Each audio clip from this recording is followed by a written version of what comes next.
bagi kami semuanya. Haleluya. Lebih heran luar biasa dan kami dapat melakukan kehendak-Mu Bapa.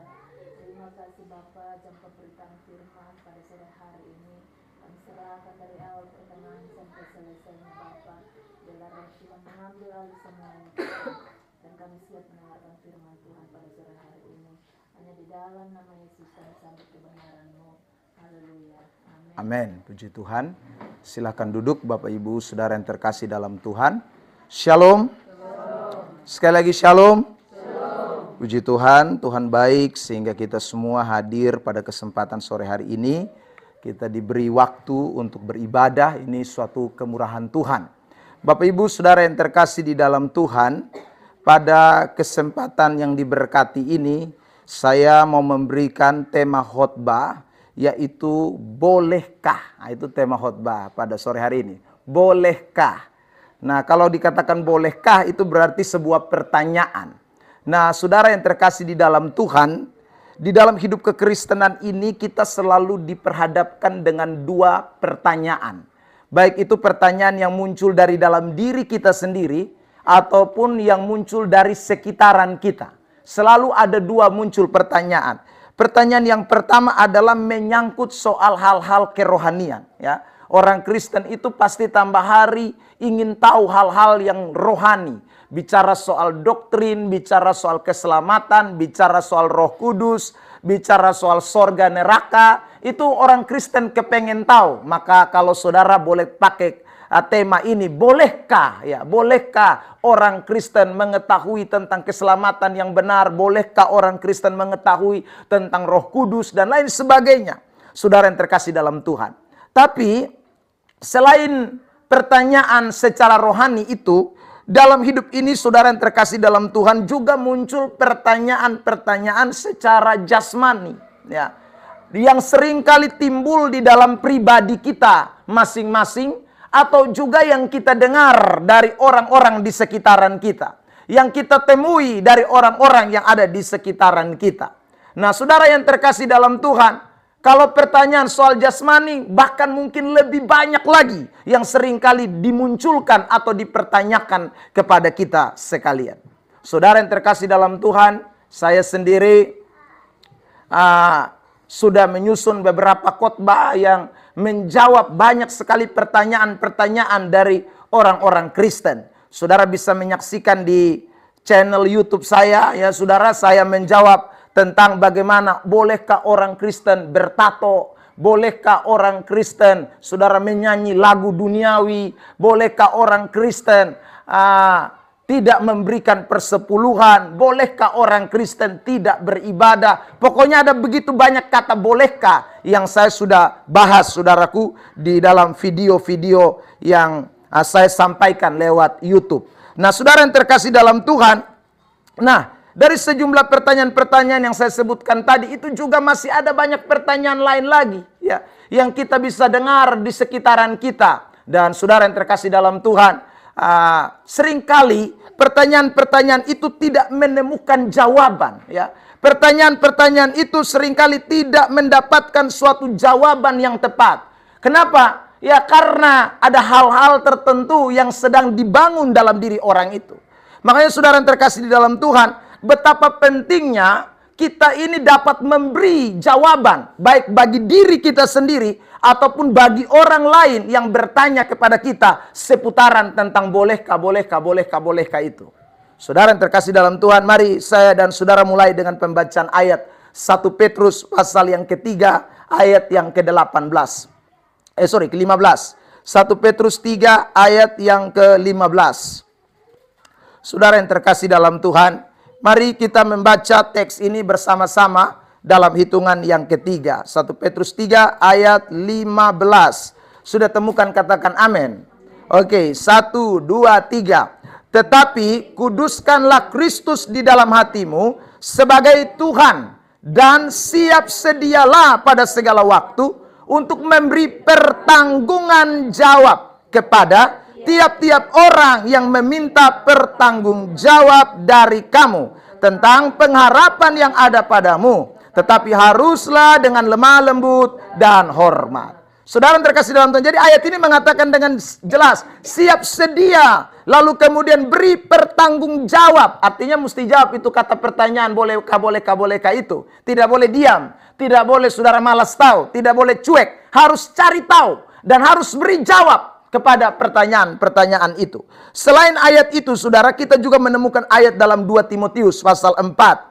Ayat yang kedua dan ayat yang ketiga yang bicara bahwa orang Kristen harus memberi jawaban terhadap pertanyaan-pertanyaan yang muncul di sekitaran kita. 2 Timotius 4 ayat 2 dan ayat yang ketiga. Begini firman Tuhan, 1, 2, 3. Beritakanlah firman, siap sedialah, baik atau tidak baik waktunya. Nyatakan apa yang salah, tegurlah dan nasihatilah dengan segala kesabaran dan pengajaran. Karena akan datang waktunya, orang tidak dapat lagi menerima ajaran sehat. Tetapi mereka akan mengumpulkan guru-guru menurut kehendaknya untuk memuaskan keinginan telinganya. Beritakanlah firman, dikatakan. Siap sedia baik atau tidak baik, nyatakanlah. Itu kata nyatakanlah itu bicara soal menjawab pertanyaan-pertanyaan. Ya, dengan apa? Tadi dikatakan dengan teguran, dengan nasihat. Saudaraku, dengan ajaran sehat yang kita harus miliki atau yang harus kita ketahui dalam hidup kita sekalian. Nah, saudara yang terkasih di dalam Tuhan Yesus Kristus.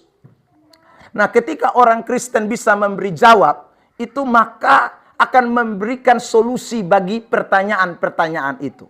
Sebab kalau tidak diberi jawaban, maka saudara yang terkasih dalam Tuhan, orang Kristen itu akan memakai kebenaran dirinya sendiri. Jadi kalau ada pertanyaan yang muncul, bolehkah?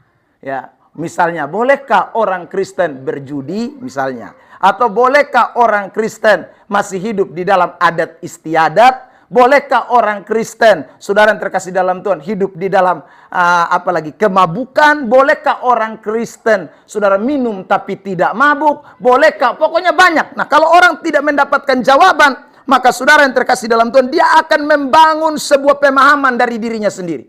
Itu dia akan memberikan jawaban dari dirinya sendiri. Nah, itu yang bahaya. Nah, saudara yang terkasih dalam Tuhan, itu sudah terjadi dalam Alkitab. Mari kita lihat Roma pasal 10 ayat yang kedua dan ayat yang ketiga.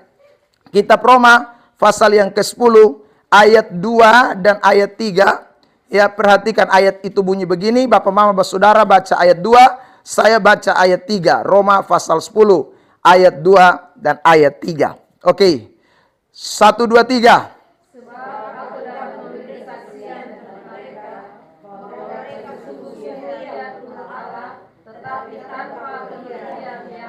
Sebab oleh karena mereka tidak mengenal kebenaran Allah, lalu dikatakan, dan oleh karena mereka berusaha untuk mendirikan kebenaran mereka sendiri. Jadi karena dong tidak tahu firman Tuhan omong apa tentang bolehkah, ya sudah dong pakai dompung pengertian sendiri. Dong pakai dompung kemauan sendiri. Dan itu dikatakan, maka mereka tidak takluk kepada kebenaran Allah. Kalau saudara baca lagi ayat 1, di sana dikatakan mereka belum selamat. Ya, karena sekali lagi mereka membangun sebuah pemahaman yang salah, menjawab pertanyaan-pertanyaan itu dari diri mereka sendiri, dari keinginan mereka, dari kemauan mereka, bukan dari apa yang Alkitab katakan, bukan dari apa yang firman Tuhan katakan. Itu bahaya sekali.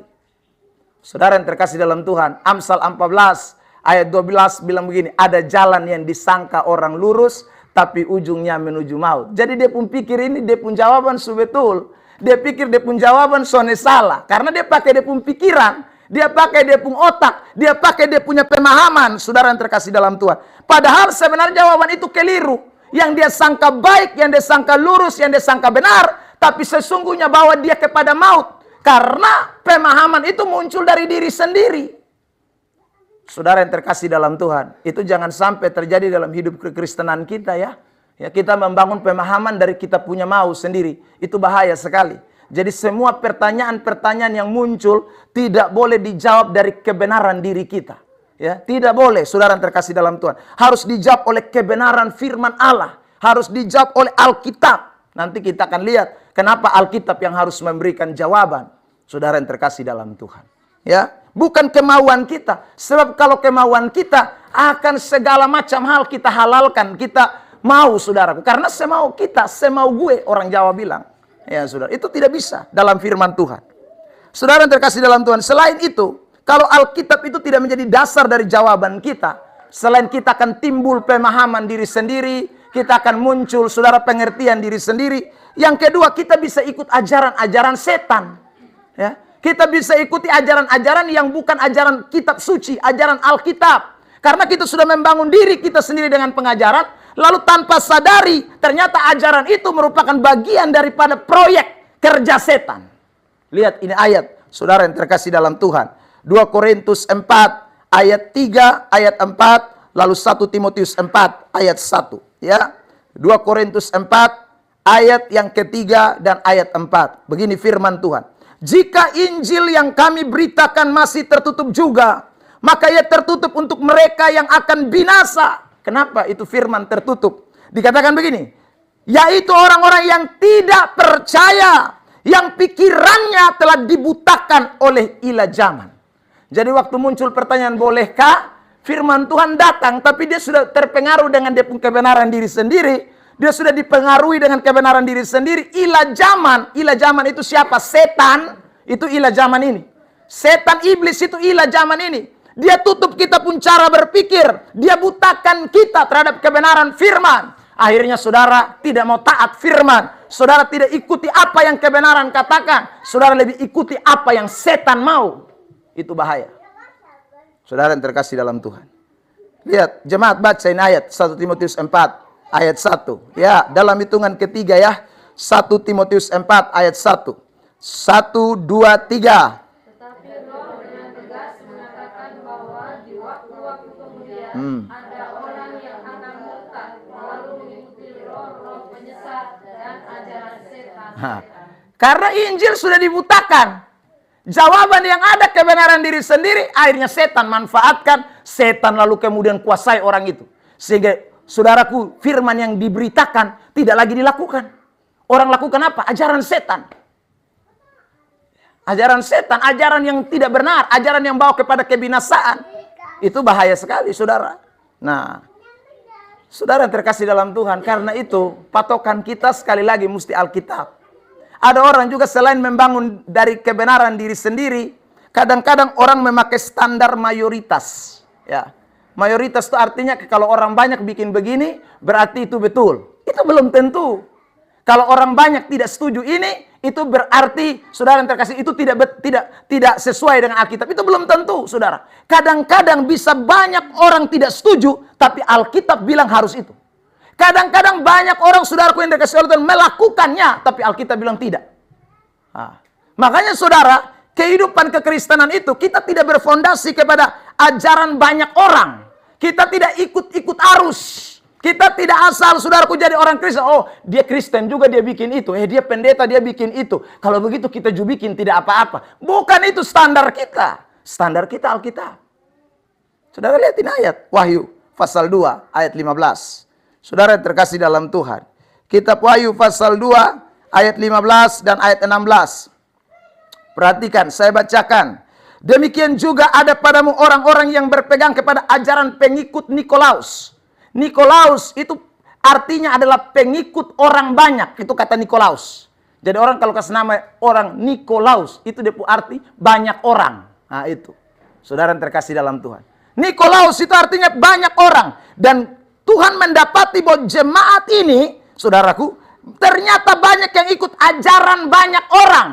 Bukan ajaran Alkitab. Lalu Tuhan datang dan berseru kepada mereka ayat 16. Sebab itu, bertobatlah. Jika tidak demikian, aku akan segera datang kepadamu. Dan aku akan memerangi mereka dengan pedang yang di mulutku ini. Itu kata Tuhan. Jadi Tuhan tidak suka orang Kristen mendasarkan perjalanan hidupnya itu, saudara yang terkasih dalam Tuhan, atau menjawab pertanyaan-pertanyaan yang muncul, itu di luar dari kitab suci. Ya. Ikut sekali lagi pandangan diri sendiri, 1, 2, ajaran setan-setan, 3, ajaran orang banyak. Itu Alkitab tidak pakai itu. Saudara yang terkasih dalam Tuhan. Alkitab itu standar satu-satunya, bukan salah satu. Alkitab itu satu-satunya standar kekristenan. Makanya saya selalu bilang, ya, minggu lalu hari Rabu di Pastori, saya sudah bilang toh, kalau saudara tidak mau ini Alkitab, lebih saudara keluar dari Kristen. Karena tidak cocok jadi Kristen. Tidak cocok.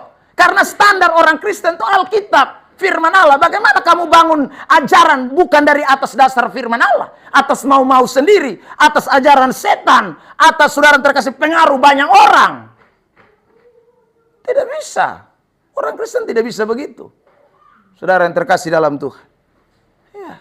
Kita harus punya prinsip. Itu Alkitab. Makanya dalam khotbah Saudari Sitri, kita didengar jelas. Betapa ku cinta firman, betapa ku cinta Taurat, betapa ku cinta. Ulang-ulang itu kalimat. Karena memang hidup ini kalau tidak didasari oleh firman, beton jalan keliru semua. Anggap seorang buta tuntun orang buta. Ya. Karena beton pun pertanyaan, beton susun pakai standar Alkitab. Beton jawab suka-suka. Beta jawab dia punya, lalu saudara jawab saudara punya, satu jawab dia punya. Ini akan banyak sekali jawaban. Karena kita tidak pakai standar firman Allah. Tapi kalau kita semua kembali back to Bible, kembali kepada Alkitab, kita hanya temukan satu jawaban. Jawaban itu apa? Alkitab, firman Tuhan. Tidak ada jawaban si A, si B, si C. Ajaran setan, ajaran banyak orang. Saudara yang terkasih dalam Tuhan Yesus. Nah itu kita tidak boleh lupakan. Makanya di hari reformasi gereja, saya untuk sudah kesekian kalinya omong, Martin Luther itu memprakarsai ada 5 sola. Sola fide, sola gratia, sola scriptura. Saudaraku, soli deo gloria, ya, solus Christus, itu 5 sola yang diprakarsai oleh Martin Luther waktu gereja ini direformasi tahun apa itu 1900 berapa itu 1600 sekian. Saudara yang terkasih dalam Tuhan, maksudnya apa? Sekarang kita ini hidup dalam sola scriptura, itu artinya hanya Alkitab, tidak bisa hanya lain-lain. Yang tadi saya sebutkan, hanya ikut orang pemau, hanya ikut ajaran saudaraku setan-setan, itu tidak pakai. Saudara yang terkasih dalam Tuhan. Dan apa yang diprakarsai Martin Luther itu juga berdasarkan Alkitab. Dia ngomong sola scriptura atau hanya firman yang menjadi jawaban. Itu bukan dia karang-karang. Sekarang saya tunjuk ayat-ayatnya. Mari kita lihat. Mazmur 119 ayat 105. Mazmur 119 ayat 105. Ya, Mazmur 119 ayat 105. Jemaat, kita baca bersama-sama ini ayat. Mazmur 119 ayat 105. Ayat terkenal. Suka jadi pujian, mau pujian semangat, pujian Noe. Ini ayat orang pakai. 1, 2, 3. Firman-Mu itu pelita bagi kakiku dan terang bagi jalan. Itu firman yang jadi pelitanya. Artinya kalau tidak pakai firman gelap. Kalau tidak pakai firman jalan tak salah. Itu jawaban yang sederhana. Tak usah pakai tafsir kiri kanan. Saudara yang terkasih dalam Tuhan. Jadi hidup ini butuh kebenaran, butuh firman Allah. Tanpa firman, saya ulang, kita semua hidup dalam kegelapan. Kita semua akan pilih jalan salah dan ikut masing-masing pemau. Makanya kalau saudara lihat Injil Matius, Yesus bilang begini, aku lihat kamu ini domba-domba tersesat. Kenapa domba tersesat? Kok domba A ikut dia pemau, domba B baik dia punya, domba C lakukan dia punya. Akhirnya mau ke mana? Makanya Yesus datang untuk cari domba-domba yang sesat, yang harba biru, yang iko mau-mau sendiri tuh. Tuhan tarik sandong. Supaya sekarang iko beta yang kesetunjuk jalan nah. Saudara yang terkasih dalam Tuhan. Itu firman Allah. Ya. Selain itu firman itu, dia pelita bagi terang dan jalan hidup kita. Ayat ini juga mengatakan, Yohanes 17, ayat 17. Makanya itu Martin Luther itu memprakarsai sola scriptura. Kuduskanlah mereka dalam kebenaran. Yohanes 17 ayat 17. Firman-Mu adalah kebenaran. Saudara bedakan kebenaran dengan kebetulan. Ya. Kalau kebetulan itu yang tadi saya sebut, itu bisa jadi hari ini lain, besok lain. Itu kebetulan. Tapi kalau kebenaran, ini hari begini, besok begini, lusa begini, sampai kiamat begini, tidak akan berubah. Itu firman. Itu kebenaran. Tapi kalau kebetulan, sebentar di sini lain, sebentar di situ lain, sebentar di sini lain, itu kebetulan. Alkitab bukan kebetulan. Alkitab itu kebenaran. Amin. Nah, jangan lupa, jangan bikin Alkitab jadi kebetulan. Saudara yang terkasih dalam Tuhan. Alkitab itu bukan kebetulan, Alkitab itu kebenaran. Artinya zaman Yesus relevan, zaman Paulus relevan, sampai ini zaman tetap relevan. Kalau tidak, saudara lihat ajaran Kristen progresif. Itu karena pikir Alkitab itu kebetulan. Karena itu saudara, semua yang dibicarakan dalam Alkitab, saudara yang terkasih dalam Tuhan, yang terjadi pada zaman Yesus, dia bilang itu kebetulan pada zaman Yesus. Sekarang zaman sudah berubah. Jadi sekarang kita boleh bikin mau kita lebih, yang penting baik sah, bikin mau kita. Tidak bisa, Alkitab itu standar kebenaran, bukan standar kebetulan.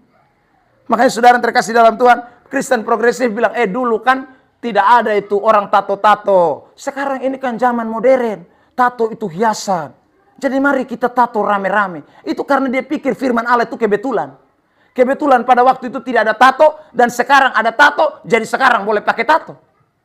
Kebetulan, maka saudara orang akan pikir begini, dulu kan tidak ada pabrik rokok, makanya saudaraku, Yesus juga tidak bilang jangan merokok. Ya saudara yang terkasih, maka itu kebetulan zaman Yesus. Sekarang kita ada zaman modern, kita bisa rokok, yang penting kita tetap setia ke gereja. Itu karena melihat firman sebagai kebetulan. Orang Kristen bukan melihat firman sebagai kebetulan, saya ulang, tapi firman Allah adalah kebenaran. Itu tidak boleh lupa. Makanya Yesus bilang begini, langit dan bumi akan berlalu, tapi firman-Nya tetap. Maksudnya apa itu firman tetap? Kebenarannya itu tidak bisa berubah. Perkembangan zaman bisa berubah, modernisasi bisa berubah, tapi firman tidak berubah. Saudara yang terkasih, makanya saya ulang, hanya firman yang bisa jawab orang pun pertanyaan. Hanya kebenaran yang bisa jawab orang punya pertanyaan. Lihat 2 Timotius 3 lagi, ayat 16. Saudara yang terkasih dalam Tuhan, saya tunjukkan ayat-ayat ini. Segala tulisan yang diilhamkan Allah memang bermanfaat untuk mengajar, untuk menyatakan kesalahan, untuk memperbaiki kelakuan, dan untuk mendidik orang dalam kebenaran. Segala tulisan yang diilhamkan Allah itu bicara soal firman Allah. Karena tidak ada tulisan lain yang diilhamkan Allah. Quran tidak diilhamkan Allah. Buku rohani tidak diilhamkan oleh Allah. Saudara yang terkasih, warta jemaat yang saya tulis itu juga tidak diilhamkan oleh Allah. Yang diilhamkan Allah firman Allah. Saudaraku, firman Allah. Maka karena firman Allah, maka itu ayat berkata, firman Allah itu bermanfaat untuk mengajar, untuk menyatakan kesalahan, memperbaiki kelakuan, mendidik orang dalam segala kebenaran. Jadi kalau orang susah pakai standar firman, pasti dia tidak mau diajar. Orang kalau sudah tidak pakai standar firman, pasti dia pun salah, dia tidak mau disampaikan. Orang kalau sudah tidak pakai standar firman, maka dia pun kelakuan tidak mau diperbaiki. Kalau orang sudah tidak pakai standar firman, maka kebenaran yang ada dalam dirinya kebenaran palsu. Itu pasti. Saudara yang terkasih dalam Tuhan. Ya. Saya kasih kesaksian. Saya baru pulang dari Alor tadi pagi. Saudara, saya tahun lalu pergi khotbah di salah satu gereja di Alor.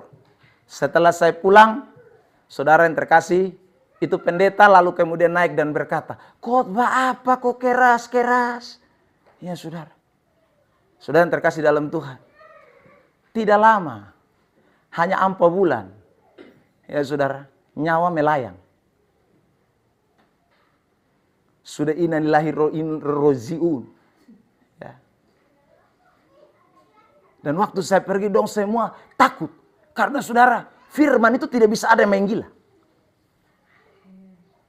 Mati. KKR hari pertama kemarin, saya live ini. Saudara, saya tidak, bukan hanya saudara, ini saya live. Orang semua nonton.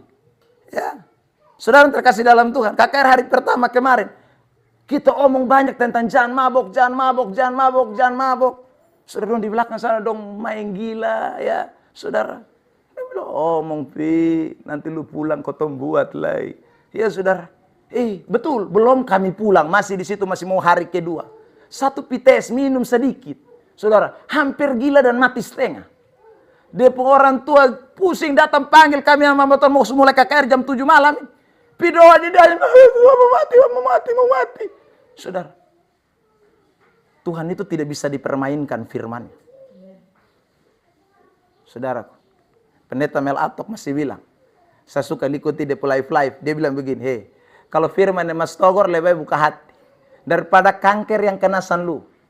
Tumor yang ramas lu. Saudara yang terkasih dalam Tuhan. Ingat itu. Jadi kita ini bersyukur kalau Tuhan tuh kasih tahu kita. Memang firman Tuhan tuh kadang tuh datang itu, saudara Alkitab yang bilang ya. Yeremia 23 ayat 29 dikatakan seperti api dia datang. Api tuh kalau bakar kotong tuh sakit tuh. Tapi memang kadang harus ada api yang membakar. Karena hati manusia yang dengar firman, ini Matius pasal 13. Kalau saudara dengar perumpamaan Yesus, kan ada tanah di semak duri. Semak duri itu kan berarti saudara rumput banyak. Nah yang mau bakar ini rumput ini apa? Mesti firman. Makanya firman itu mesti datang seperti api. Bakar itu rumput-rumput itu. Supaya itu firman bisa bertumbuh. Kalau itu firman tidak bakar ini rumput. Yang datang cuma firman air. Saudara, rumput tambah subur. Tambah subur di mana-mana. Makanya harus butuh api. Api yang mesti datang. Lalu dikatakan juga firman Tuhan itu dikatakan Yeremia 23 ayat 29. Seperti palu yang menghancurkan bukit batu. Saudara baca itu Matius 13. Ada orang dengar firman hati babatu. Nah, maka yang datang misalnya. Firman yang titi model ke palu. Supaya kepala batu dong ancor. Hati batu ancor. Amin.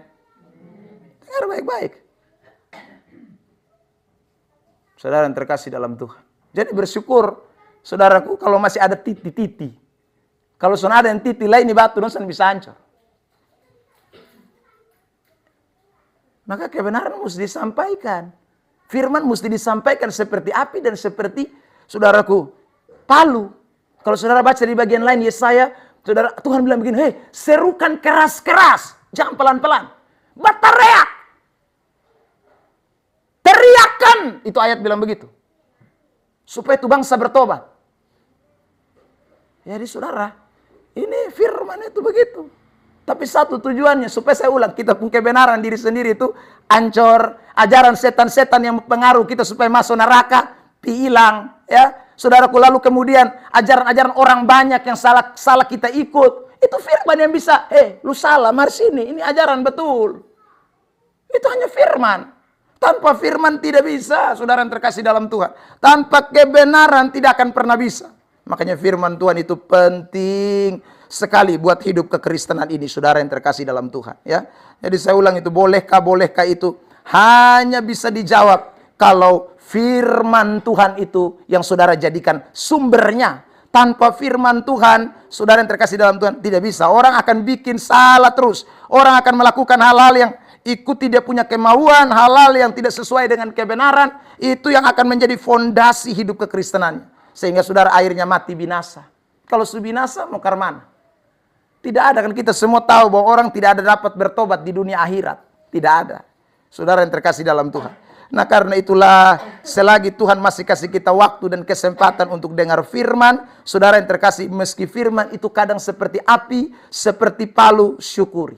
Ibrani 4 ayat 12 mengatakan firman itu lebih kuat dan lebih tajam daripada pedang bermata dua manapun. Ia menusuk amat dalam sampai memisahkan jiwa dan roh, sendi-sendi dan sumsum. Ia sanggup membedakan pertimbangan dan pikiran hati kita.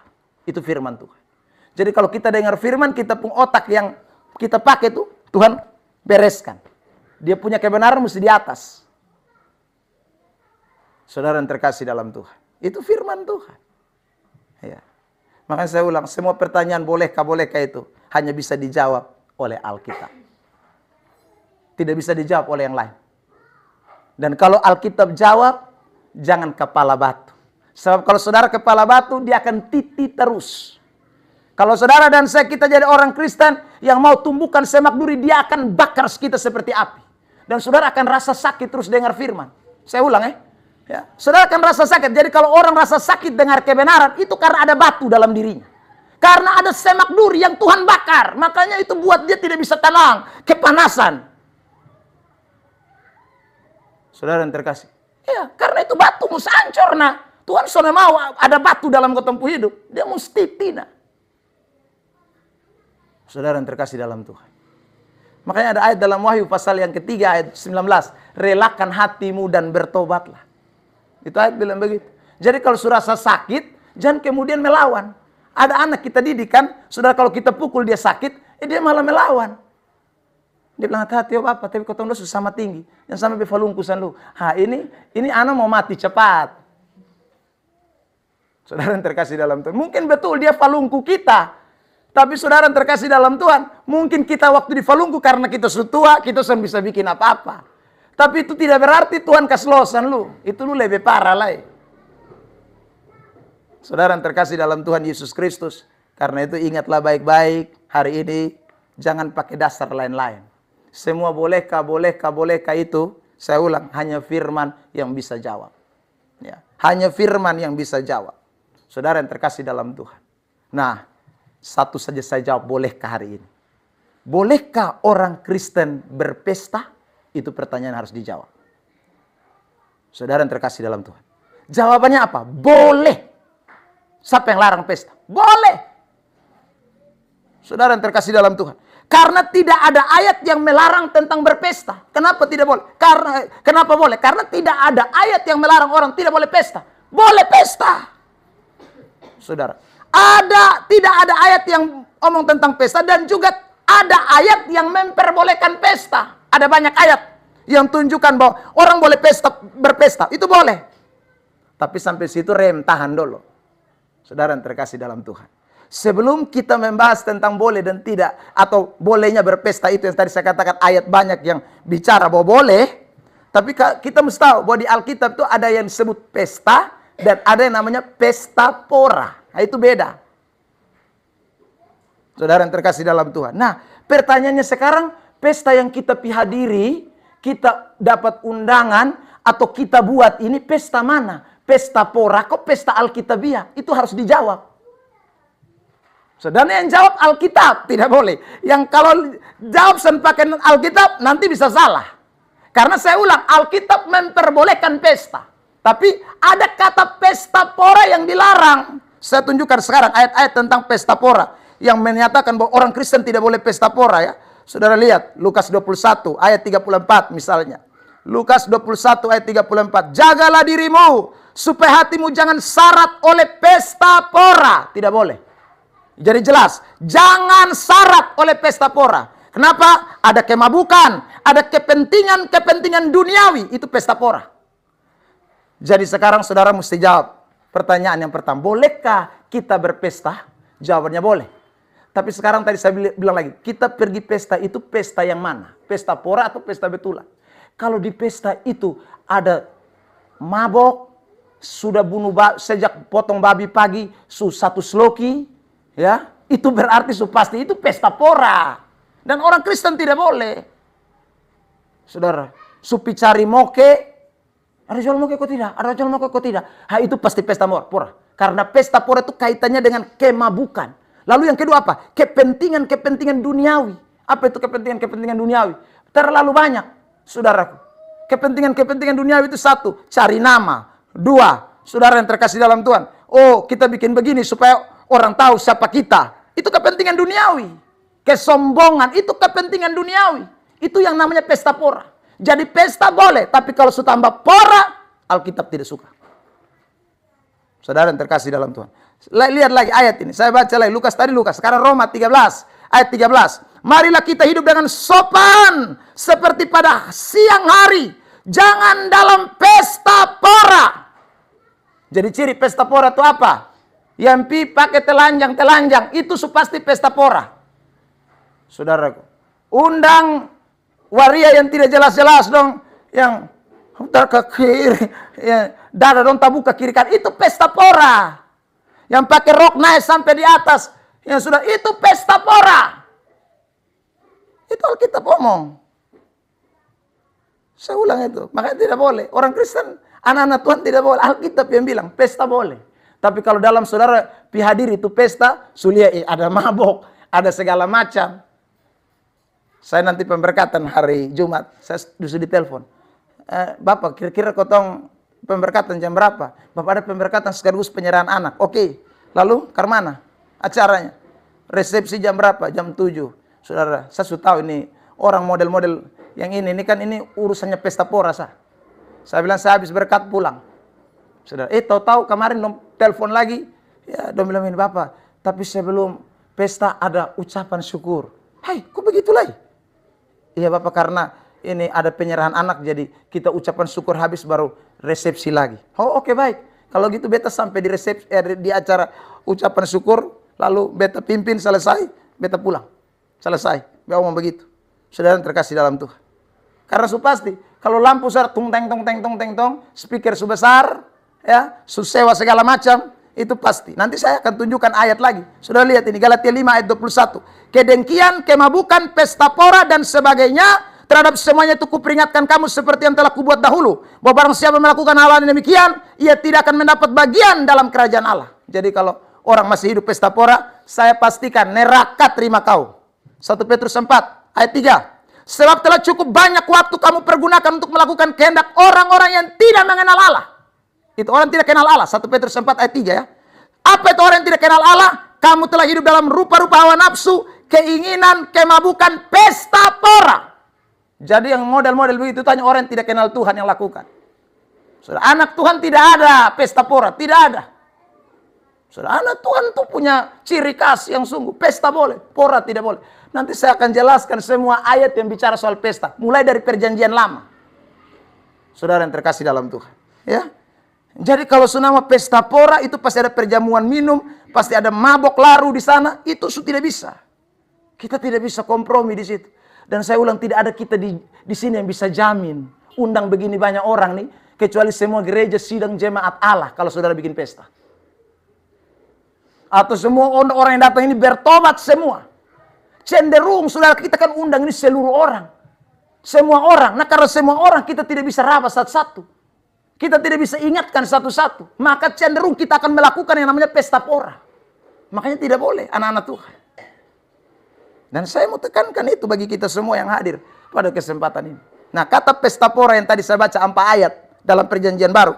Itu dipakai kata komos. Komos itu apa? Barisik atau beribut. Pesta pora itu pasti beribut. Saudara. Beribut. Semua beribut habis. Makanya kita tidak bisa tidur kalau orang pas pesta pora. Kita semua sering kali mengeluh. Dong pesta ini kok saya bisa tidur ini malah. Habis itu kita juga bikin. Itu kita gila kok apa?